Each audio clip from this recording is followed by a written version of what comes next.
ఈ రెసిపీ కోసం నేను ప్రతి పండక్కి మా అమ్మమ్మ వాళ్ళ ఇంటికైతే వెళ్ళేదాన్నండి. మా హస్బెండ్ అయితే చాలా రోజుల నుంచి పాల తాలికలు తిని చాలా రోజులైంది, చేయొచ్చు కదా అని ఎప్పటినుంచో అడుగుతున్నారు. నాకైతే మా పిల్లలతో టైం లేక అస్సలు చేయటం డిలే చేశాననమాట. ఈసారి నాకు కూడా ఎందుకో మా అమ్మమ్మ గుర్తొచ్చి తినాలనిపించి నేనైతే రెసిపీ చేశానండి. రెసిపీ అయితే చాలా బాగా వచ్చింది.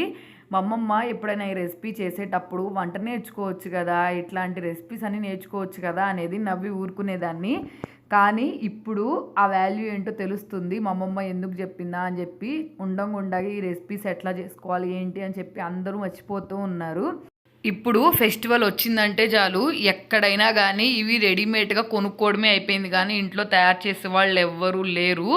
మా అత్తయ్య వాళ్ళ ఇంటికి వెళ్ళిన తర్వాత కూడా నాకు ఎప్పుడైనా ఈ పాల తాలికలు మా అమ్మమ్మ చేసిన రెసిపీ అని చెప్పి స్వీట్ మెమరీ లాగా గుర్తొస్తూ ఉంటుంది. నేనైతే అవి ఎప్పటికీ మర్చిపోను. వీడియో నచ్చితే సబ్స్క్రైబ్ చేసుకోండి.